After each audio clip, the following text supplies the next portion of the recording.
আটা দিয়ে তৈরি খুব সাধারণভাবে ডোনাট বনের এই রেসিপিটা আপনাদের সাথে শেয়ার করছি।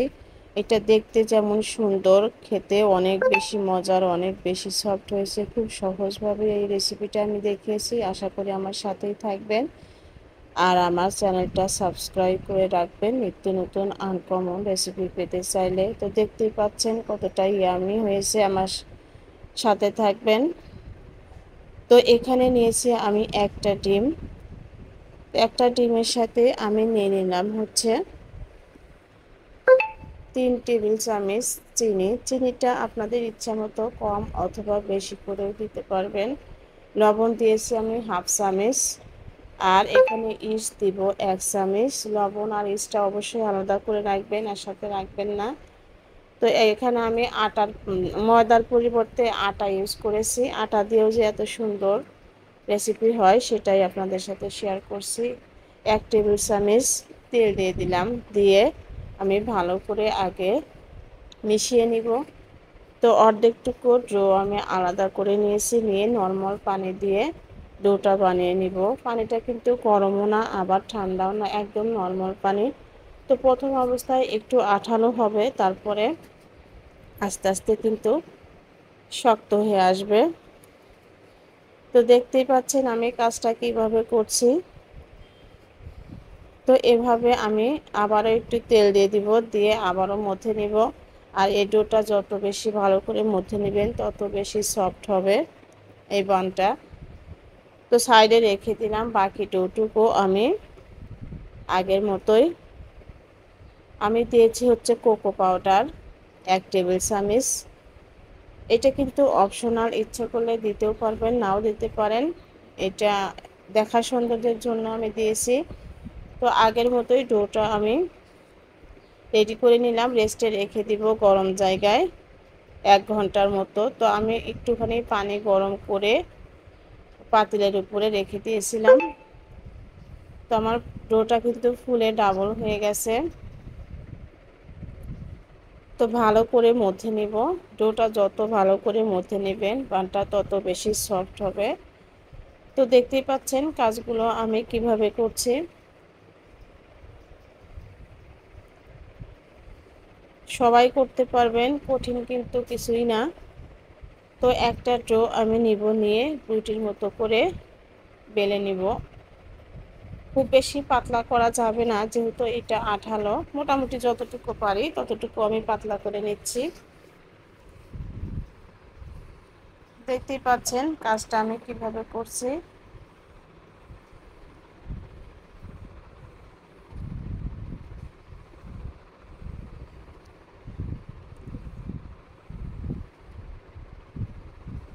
তো মোটামুটি আমি এরকম করে নিয়েছি। নিয়ে আমি আলাদা একটা প্লেটের মধ্যে উঠিয়ে রাখবো।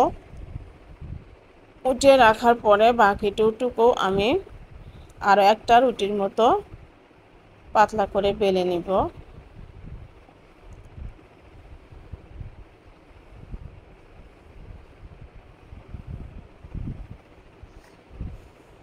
তো রুটিটা কিন্তু আমার মোটামুটি হয়ে গেছে।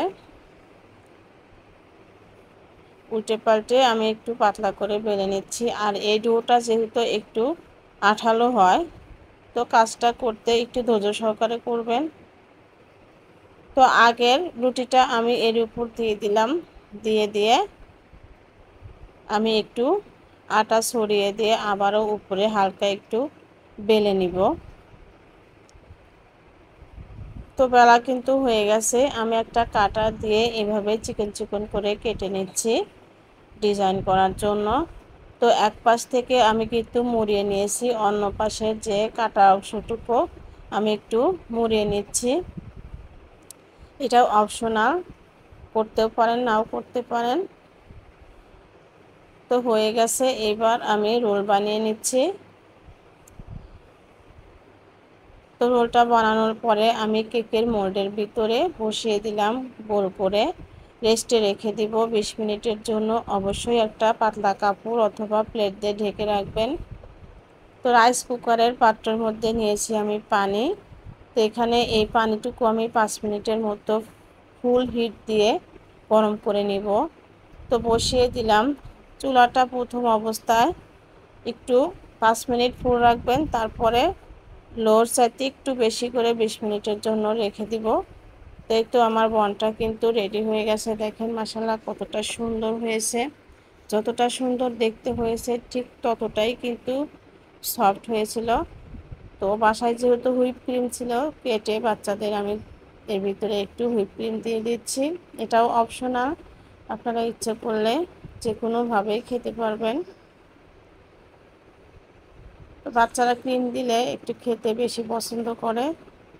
তো এখনই আমি কেটে আপনাদের সাথে শেয়ার করছি। আমার রেসিপিটা যদি ভালো লাগে লাইক শেয়ার কমেন্টস করবেন, আর আমার চ্যানেলটা সাবস্ক্রাইব করে রাখবেন নিত্য নতুন আনকমন রেসিপি